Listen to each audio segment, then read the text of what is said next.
Assalamualaikum warahmatullahi wabarakatuh.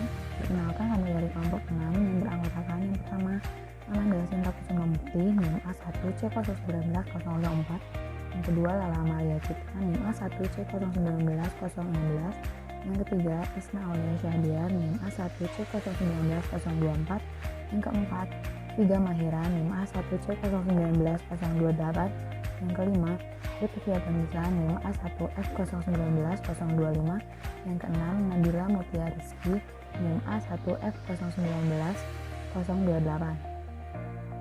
Di sini kami dari kelompok 6 akan menjelaskan sedikit tentang fisiologi dan teknologi pasca panen pada daging. Daging sendiri merupakan salah satu bahan baku yang memiliki nilai gizi yang tinggi dan diperlukan oleh tubuh. Kandungan-kandungan yang terdapat pada daging diantaranya ada protein yang tinggi, asam amino esensial, air, mineral, dan vitamin. Untuk penjelasan selanjutnya akan dijelaskan oleh Nabila. Daging pada umumnya terbagi menjadi dua jenis. Yang pertama yaitu daging merah dan daging putih. Mengapa terjadi perbedaan warna di antara keduanya? Hal tersebut dikarenakan terdapat perbedaan kadar protein yang disebut mioglobin, di mana daging merah memiliki kadar mioglobin lebih tinggi daripada daging putih. Nah, daging putih itu bisa kita jumpai pada daging unggas dan daging ikan. Terdapat perbedaan tekstur loh antara daging merah dan daging putih, di mana daging putih itu memiliki tekstur yang lebih lunak dan lebih lembut, sedangkan untuk daging merah sendiri cenderung lebih kaku. Nah, kita dapat menemukan daging merah pada hewan ternak, misalnya kerbau, domba, dan sapi. Sifat fisik daging memegang peran penting dalam proses pengolahan karena menentukan kualitas produk yang akan dihasilkan. Untuk mendapatkan bahan baku dengan kualitas tinggi diperlukan perlakuan atau pengolahan mulai dari sebelum dilakukannya pemotongan hingga proses pemotongan. Selain proses pemotongan, proses pengawetan dan penyimpanan daging pun perlu diperhatikan karena daging mudah dan cepat tercemar oleh pertumbuhan mikroorganisme sehingga menurunkan kualitas daging. Penurunan kualitas daging diindikasi melalui perubahan warna, rasa, aroma, bahkan mulai terjadinya proses pembusukan.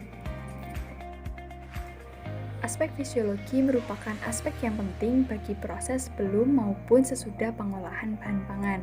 Aspek ini dapat mengidentifikasi bahan baku yang nantinya akan dijadikan sebuah produk atau output yang bernilai dan bermutu tinggi. Kualitas atau mutu dari output yang dihasilkan akan mempengaruhi daya beli konsumen. Nah, aspek fisiologi ini mempengaruhi 6 faktor.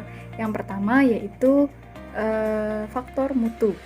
Untuk menentukan mutu daging ditentukan oleh komposisi gizi dan palabilitas atau kemampuan untuk merasa, mencicipi, dan mengecap yang mencakup penampakan, tekstur, dan flavor.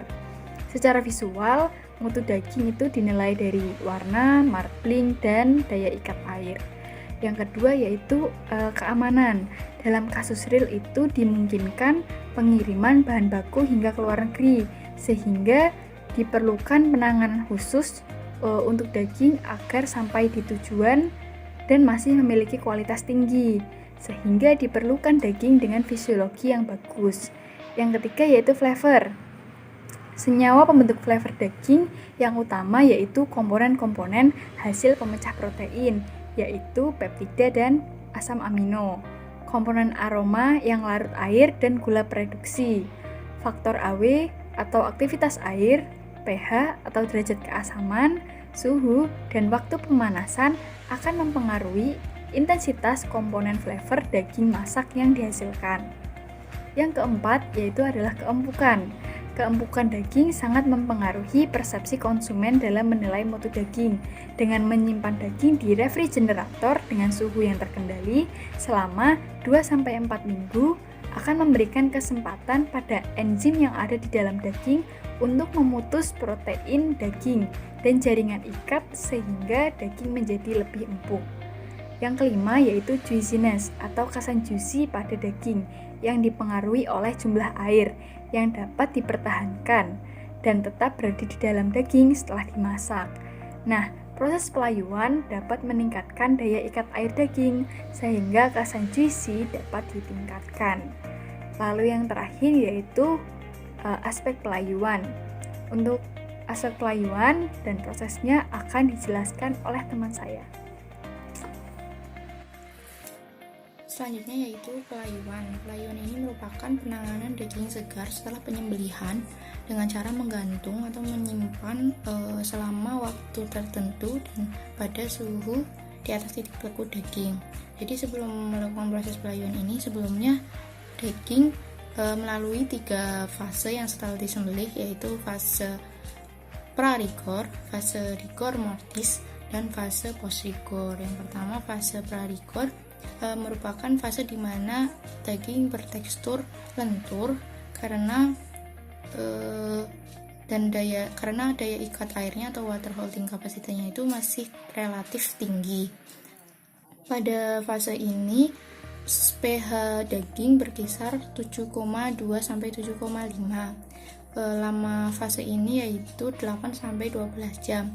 Yang kedua yaitu fase rigor mortis. Fase rigor mortis ini dimana fase daging yang bertekstur keras dan kaku karena disebabkan rendahnya ATP pada otot, sehingga ikatan elektrostatik dari filamen aktin dan miosin itu akan menyebabkan tekstur daging jadi keras.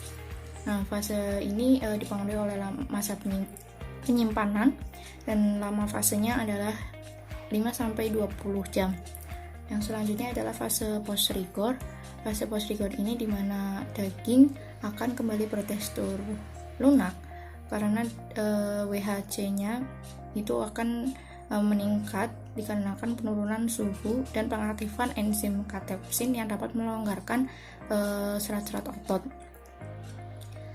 Nah, tujuan dari pelayuan ini adalah untuk memperoleh daging dengan keempukan dan cita rasa yang baik sebagai hasil proses dari yang proses pelayuan tadi berlangsung.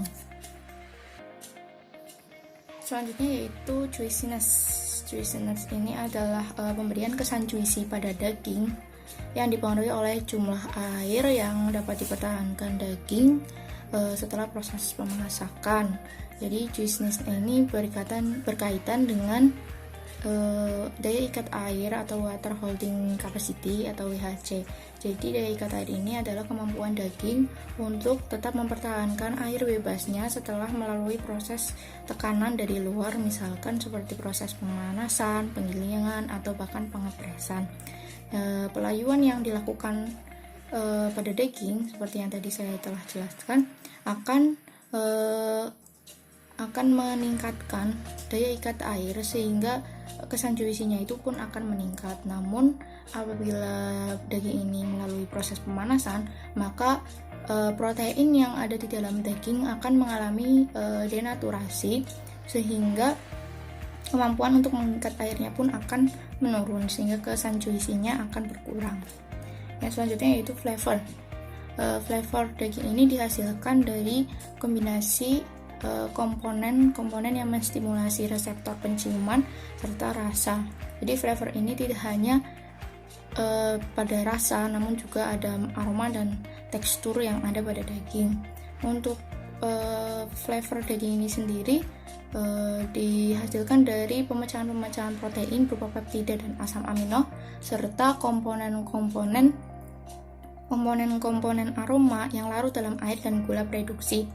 Untuk faktor yang mempengaruhi flavor ini sendiri ada aktif AW atau water activity, lalu ada pH atau derajat keasaman, ada suhu, dan ada waktu pemanasan. Selanjutnya yaitu mutu dan keamanan daging. Mutu atau kualitas daging ini ditentukan oleh komposisi gizi dan palatabilitas atau kemampuan untuk mencicipi, merasa, dan mengecap yang mencakup penampakan, tekstur, dan flavor daging itu sendiri. Mutu kualitas daging ini perlu dijaga supaya olahan daging yang dihasilkan itu akan baik. Jadi semakin baik bahan baku daging mentah ini atau raw material, maka akan semakin baik pula daging olahan yang dihasilkan. Untuk keamanan ini sendiri juga perlu dijaga, mulai dari sebelum proses penyembelihan atau hewan masih dalam peternakan hingga proses penyembelihan pasca panen dan sampai ke tangan konsumen. Keamanan daging ini perlu diperhatikan supaya dapat meminimalisasi kontaminasi daging oleh bakteri maupun mikroorganisme lain, sehingga pada saat daging ini sampai ke tangan konsumen dan dikonsumsi itu tidak akan membahayakan tubuh konsumen. Aspek teknologi pasca panen pada daging dapat berupa cara pengawetan atau memperpanjang umur simpan daging. Yang pertama yaitu pendinginan. Pendinginan ini dapat memperlambat atau membatasi laju pembusukan. Pendinginan biasanya dilakukan pada suhu -2 hingga 10 derajat Celcius. Selanjutnya ada pembekuan. Pembekuan ini penyimpanan daging dalam bentuk beku yang biasanya dilakukan pada suhu -20 derajat Celcius. Pada saat pembekuan, daging harus dikemas dengan kemasan kedap udara agar tidak mengalami fresh burn atau kerusakan daging karena udara mengenai daging tersebut. Selanjutnya yaitu ada curing atau penambahan bahan-bahan preservatif seperti natrium klorida, natrium nitrat.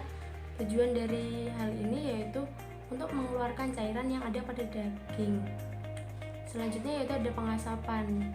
Dari panas oleh pengasapan ini, daging akan menjadi kering karena air-airnya akan menguap. Selain itu, pada saat pengasapan, mikroorganisme pun juga dapat terbunuh. Oke, slide selanjutnya adalah cara pengawetan daging. Pengawetan daging ini dibagi menjadi 4 metode.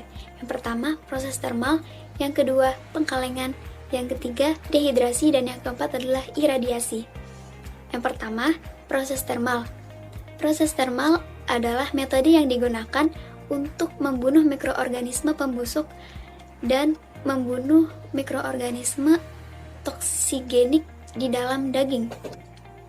Proses ini meliputi pemanasan dan juga pasteurisasi. Jumlah panas yang digunakan terdiri dari 2 macam. Yang pertama, pemanasan sedang dan pemanasan tinggi. Pemanasan sedang berkisar suhu antara 58 hingga 75 derajat Celcius. Sedangkan pemanasan tinggi suhunya lebih dari 100 derajat Celcius.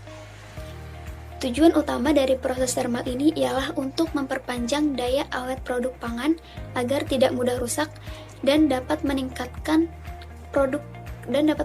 keamanan produk selama disimpan dalam jangka waktu tertentu, serta dapat mempengaruhi mutu produk seperti mutu sensori, melunakkan produk sehingga lebih mudah untuk dikonsumsi dan dapat menghancurkan komponen-komponen yang tidak diperlukan. 2. Metode pengkalengan. Metode pengkalengan ini adalah metode pengawetan makanan dengan cara memanaskannya dalam suhu tertentu yang disimpan dalam wadah yang tertutup. Proses pengkalengan ini bertujuan untuk membunuh semua sel vegetatif mikroorganisme dan sporanya yang dorman dan menginaktivasi enzim serta dapat mempertahankan flavor, tekstur, dan kenampakan daging. Yang ketiga, metode dehidrasi. Dehidrasi ini meliputi pengeringan dengan sinar matahari, mekanis, dan pengeringan beku.